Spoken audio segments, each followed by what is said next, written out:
Hello students, मेरा नाम नितेश है और आज हम लॉगरिथमिक इनइक्वालिटी सॉल्व करेंगे। तो हमारा प्रॉब्लम है log 2x minus 2 upon x minus 5 into x plus 1 to the base 1 by x greater than or equal to 1 by x। तो इसको सॉल्व करने के लिए सबसे पहले log का डेफिनेशन सेटिस्फाई होना जरूरी है। तो हमको पता है अगर log x to the base a है तो कंडीशन क्या होती है इसको डिफाइन होने की, x should be greater than 0, a should be greater than 0 and a should not be equal to 1। ठीक है, तो ये डेफिनेशन log की है, तो हम इस पे अप्लाई करेंगे ताकि log डिफाइंड हो।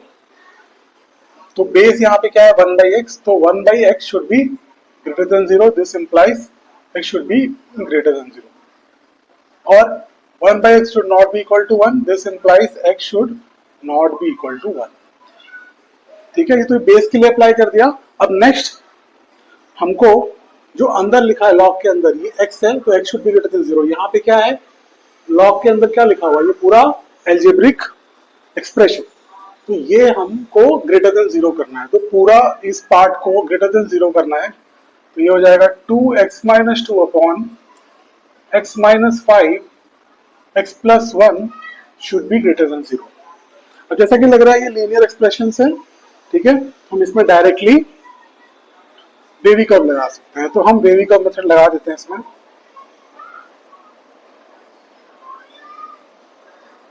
तो यहां से जैसा देख सकते हैं इसका क्रिटिकल पॉइंट x 2 आ जाएगा, यहाँ से 5 आ जाएगा और यहाँ से -1।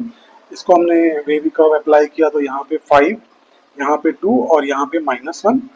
तो ये प्लस, ये माइनस, ये प्लस और ये माइनस। ठीक है, तो जैसा कि हमको ग्रेटर देन 0 चाहिए तो x कहां से कहां तक हो जाएगा, x should belong to -1 to 2 union and 5 to infinity. ठीक है,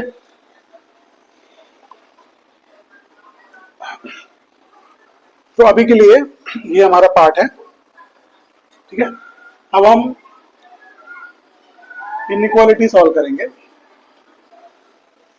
तो इनइक्वालिटी सॉल्व होने के लिए क्या होना चाहिए कि दोनों तरफ लॉग होना चाहिए और बेस सेम होना चाहिए। तो उससे पहले मैं एक और चीज बता दूं कि लॉग का जो फंक्शन है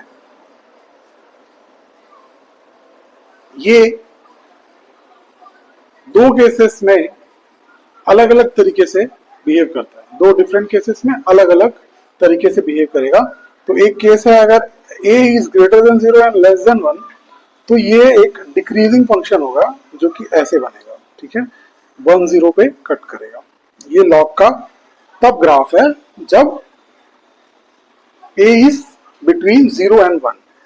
और दूसरा केस है अगर a ग्रेटर देन 1 है, क्योंकि a इक्वल टू 1 तो नहीं हो सकता, तो ग्रेटर देन 1 वाले केस में ये एक इंक्रीजिंग फंक्शन होगा जिसका ग्राफ ऐसे होगा। अगेन ये 1 0 पे कट करेगा। ठीक है, तो आपको हमेशा याद रखना है कि इनइक्वालिटी में अगर दोनों तरफ लॉग लिखा है, बेस सेम है, अगर हम अंदर के फंक्शन को कंपेयर करेंगे तो अगर डिक्रीजिंग फंक्शन होगा तो ये साइन रिवर्स हो जाएगा, और अगर ये इंक्रीजिंग फंक्शन होगा, और ये इंक्रीजिंग डिक्रीजिंग किस पे डिपेंड कर रहा है, बेस पे। ठीक है, तो ये वेरिएबल बेस है, 1 by x वेरिएबल है। ठीक है, ये 0 से 1 के बीच में भी हो सकता है और 1 से बड़ा भी हो सकता है। तो इसका मतलब क्या हुआ, दो केसेस बनेंगे यहाँ पे, क्योंकि एक वेरिएबल एक कांस्टेंट नहीं है। ठीक है, तो इसको सॉल्व करने के लिए हमको दो केसेस लेने पड़ेंगे। केस 1 जिसमें हमारा बेस जो है वो greater than 0 and less than 1 है, ये वाला केस ले रहा हूं मैं। और इस केस में ग्राफ क्या है, डिक्रीजिंग। तो डिक्रीजिंग वाले केस में जब हम अंदर की बाहर निकालते हैं तो ये साइन रिवर्स हो जाता है। ठीक है, तो यहाँ पे इसका मतलब क्या हो गया, x should be greater than 1 and less than infinity. इसका यही आएगा। तो अगर इसको रेसिप्रोकेट करेंगे तो ये आ जाएगा। तो इसके लिए अब हम सॉल्व करेंगे। केस 1 है x should be greater than 1 and less than infinity. तो सबसे पहले इसको सॉल्व करने के लिए दोनों तरफ हम क्या करेंगे, लॉग लेके आएंगे, वो भी सेम बेस का, तभी तो हम कंपैरिजन कर पाएंगे।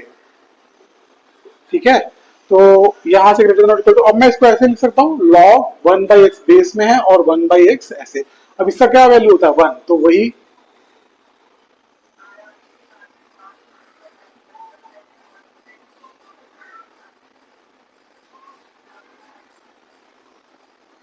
अच्छा, ये क्वेश्चन थोड़ा गलत ले लिया मैंने, यहाँ पे खाली 1 होगा। ठीक है, तो अब हम इसको क्या कर सकते हैं कंपैरिजन, क्योंकि बेस सेम है। तो ये हो जाएगा 2x-2 अपॉन x-5 x+1, और क्योंकि ये डिक्रीजिंग फंक्शन होगा इस केस में, तो ये साइन रिवर्स हो जाएगा। तो अंदर की चीज के लिए ये आ जाएगी हमको वैल्यू। इसको हम फर्दर सॉल्व करें तो ये आ जाएगा हमको, मैं एक्सपेंड कर देता हूँ, 4 अपॉन ये x² माइनस 4x-5 आ जाएगा।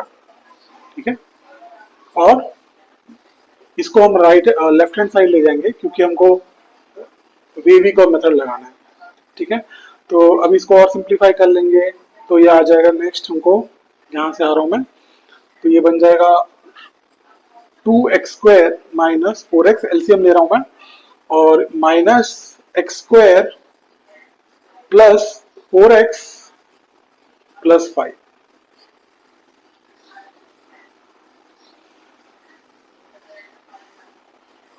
ठीक है, तो डिनोमिनेटर में हम फैक्टर फॉर्म में लिख लेते हैं क्योंकि बाद में हमको वीवी कर्व लगाना है, तो यहाँ पे x आ गया एंड लेस देन और इक्वल टू 0।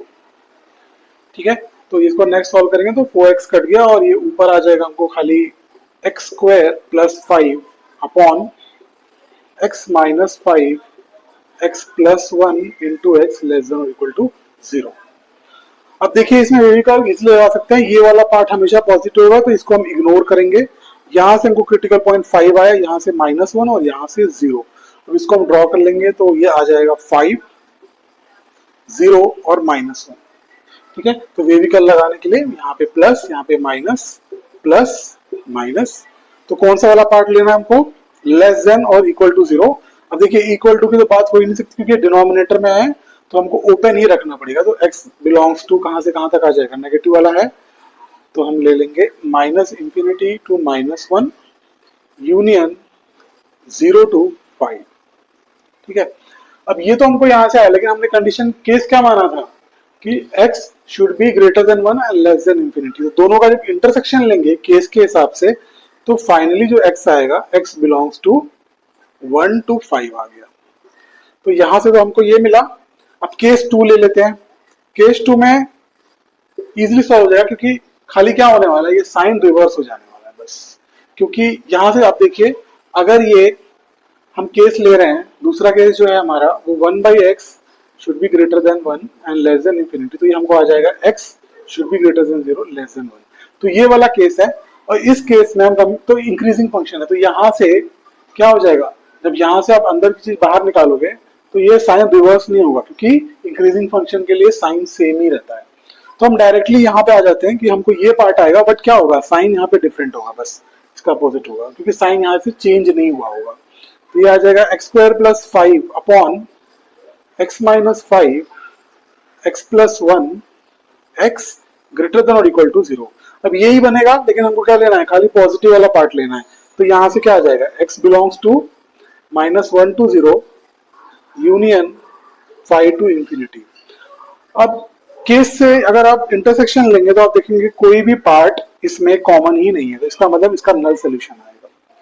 ठीक है, तो हमको सोल्यूशन एक कहां से मिला है, एक सोल्यूशन तो हमको यहां से मिला जो कि हमने इनइक्वालिटी सॉल्व करके निकाला। दूसरा डिफाइनिंग कंडीशन जो है उससे हमको ये मिला है x, ये वाला केस। अब डिफाइनिंग कंडीशन और जो इनइक्वालिटी सॉल्व करके सोल्यूशन मिला है, वो दोनों को हमको इंटरसेक्शन लेना होगा। ठीक है, तो इंटरसेक्शन लेंगे तो आप देखेंगे इसमें जो कॉमन पार्ट आएगा, मैं थोड़ा सा बना देता हूं कि यहां से 1 और 5 के बीच में हमको सोल्यूशन मिला। ठीक है, ये यहां से, और दूसरे वाले केस में हमको मिला है -1 टू 2, तो -1 तो यहाँ पे कहीं आएगा, 2 यहाँ पे कहीं आएगा, और यहाँ पे 5 टू इंफिनिटी। तो देखिए यहाँ से तो हमको ये सोल्यूशन मिला है, और इसमें -1 से 2 के बीच का सोल्यूशन है और 5 से ये, तो दोनों में कॉमन क्या है, ये वाला पार्ट। ठीक है, तो ये क्या हो गया 1 to 2। तो फाइनल जो आंसर आएगा वो आ जाएगा x बिलोंग्स टू 1 to 2 और दोनों तरफ ओपन ही होगा। ठीक है, तो ये जो फाइनल सोल्यूशन है। अब देखिए इसने पूछा क्या है, इंटीग्रल वैल्यूज। इसके बीच में इंटीग्रल वैल्यूज है कोई नहीं है, और ये बॉर्डर्स पे ये ओपन है, मतलब 1 और 2 इंक्लूडेड नहीं है। तो फाइनली इंटीग्रल वैल्यूज कितनी है x की, 0, कोई भी इंटीग्रल वैल्यूज नहीं आ रही है। ठीक है, तो ये अच्छा क्वेश्चन था, थोड़ा ट्रिकी था, आपको ध्यान देना है कि डेफिनेशन को भी सेटिस्फाई करे, इनइक्वालिटी को भी, और ये डेफिनेशन आपको लॉ की रटी हुई होनी चाहिए। और इंपॉर्टेंट पार्ट ये था कि डिक्रीजिंग फंक्शन और इंक्रीजिंग फंक्शन इसलिए लेना पड़ा, दो केसेस इसलिए बनाने पड़े क्योंकि 1/x यहाँ पे बेस में वेरिएबल था।